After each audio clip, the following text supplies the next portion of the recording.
Well, welcome, ladies and gentlemen. Your host, the Raven here, bringing you some more Neverwinter action. Throne of the Dwarven Gods. Pretty fun skirmish. Of the two skirmishes that came out with the Underdark content expansion, this is my favorite. Each one has two versions, and luckily Praise today I'm Lord. bringing you the one Help with has the arrived. bubble, as me and my friends call it. The Mind Flayers overwhelmed our defenses before we knew they were here. Their leader has created a powerful psionic shield and is trying to corrupt the throne of the Dwarven gods. Protect us, so our prayers may cleanse the throne. All right, so basically, hear from the little dwarven lady there. There's two priests. There's a priest and a priestess. They're gonna go to the left and right. Basically, gonna pray to keep the throne from being corrupted. In the meantime, monsters are gonna attack, specifically bone golems and mind flayers and their pets. The bone golems are the most dangerous because they go directly for the priest and the priestess, whereas the mind flayer, scourge, and infiltrators and masterminds, they attack the player and just generally they're there just to harass you, try to get you off game or off focus.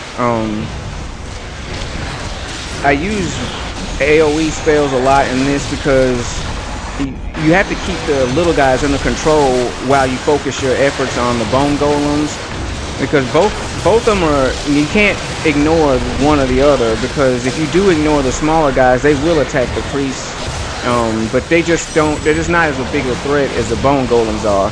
And plus I believe the bone golems are way more powerful and they have a lot more hit points and they take a lot more to kill, so the other guys just kind of act as cannon fodder.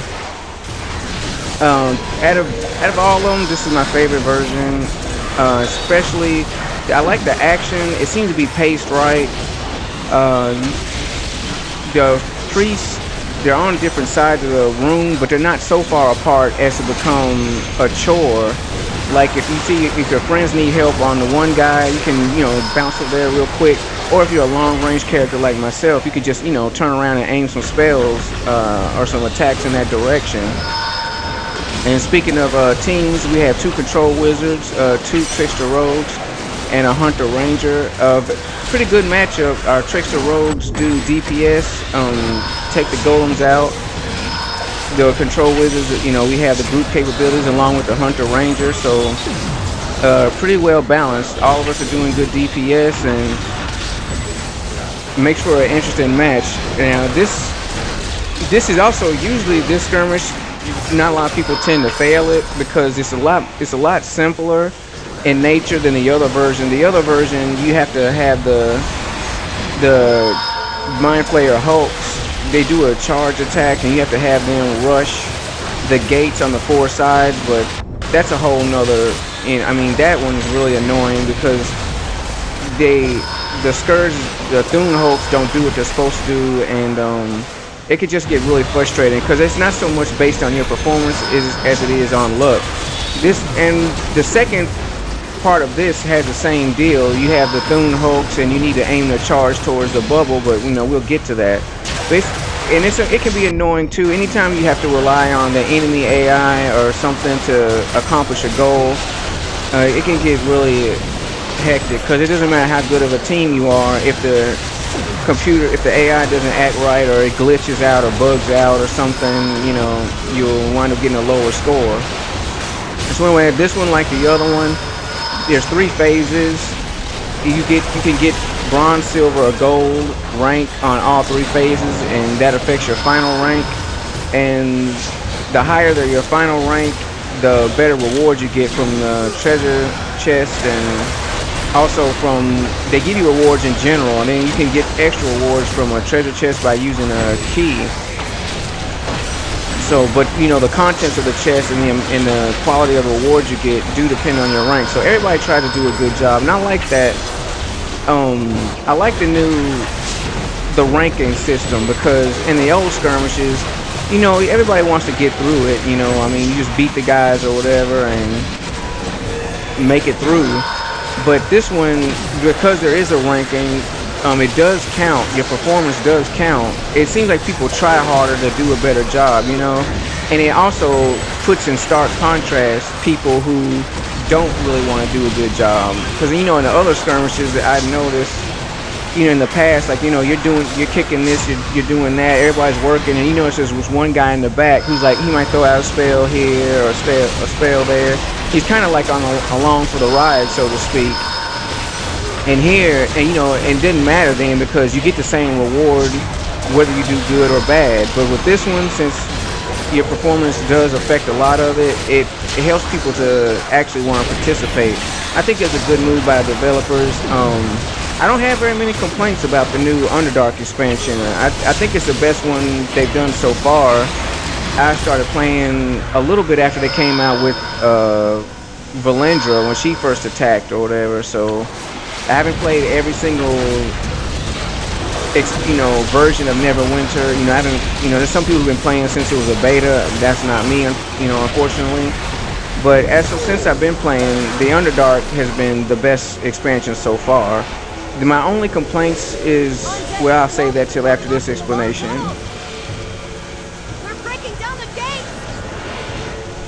The Elithalich is increasing the intensity of his corruption! Use the Hulk's powerful charge to break the psionic shield.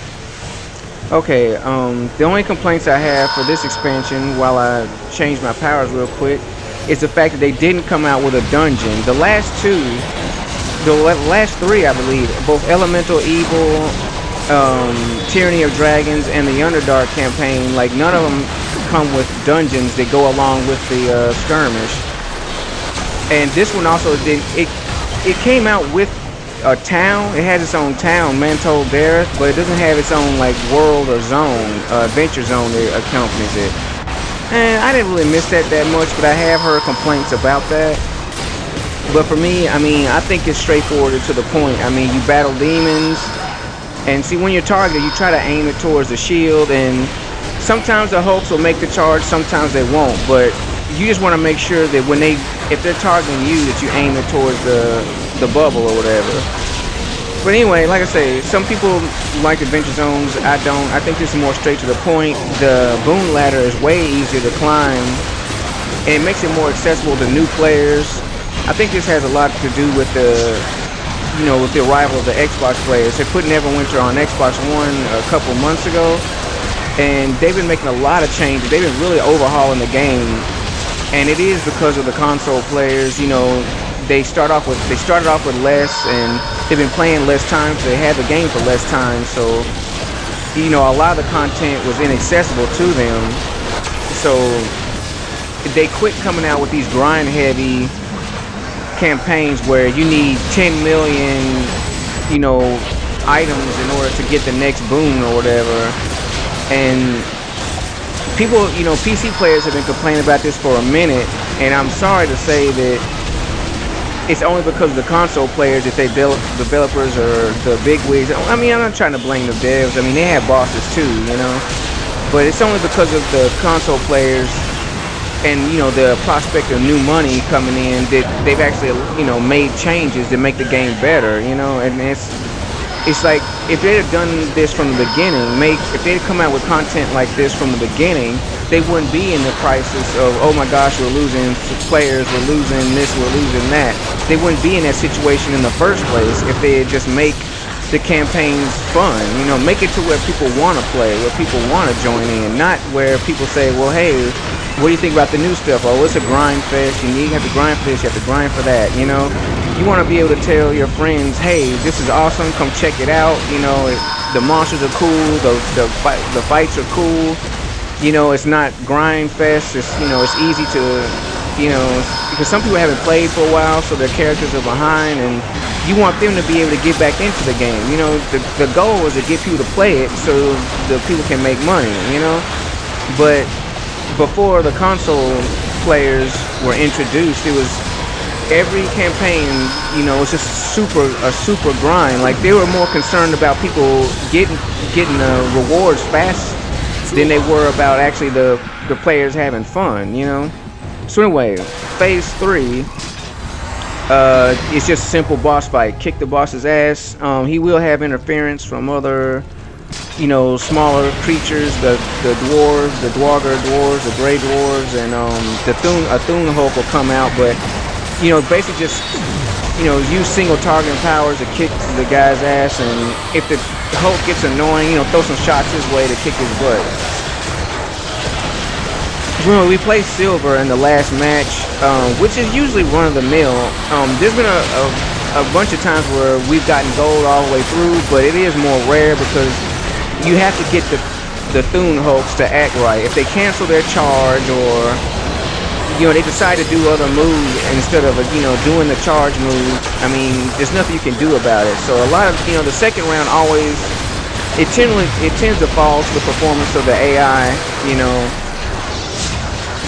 but then there is player error too. I've been on plenty of teams where just the players didn't know what to do, or they knew what to do but they weren't focused, they were playing sloppy. So anyway, back to the action. You can see everybody just doing their best to kick the living crap out of this Lich guy.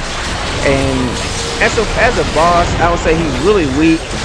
Most of the time, as you can see on the video, he's covered up with our spells. Like, it's like, what does he even do? Does he have any moves? I mean, not the most intense boss in the world, but hey, that makes the skirmish, it makes it easier to go through, especially if you're going to do it multiple times. So anyway, rewards. Seals of the Elements, Astral Diamonds, Ferris, and Rings. I like the rings because you can salvage them for more diamonds. The Ferris helps you go up the campaign ladder. Seals of the Elements help you purchase gear and equipment back in the thing. So anyway, let's check out what's in the chest. And I have these skirmishes. They can either use the lesser or greater demonic key. I tend to use the lesser for these and save the greater demonic key for epic Demogorgon. So anyway, I hope you enjoyed this video. Stay tuned for more Neverwinter action, especially in the Underdark campaign. We have a lot more to go. There's regular Demogorgon and epic Demogorgon, and I'll do my best to bring you that action, plus the other versions of the other two skirmishes I've showed so far. So anyway, I appreciate y'all watching. Thank you, and have a great day.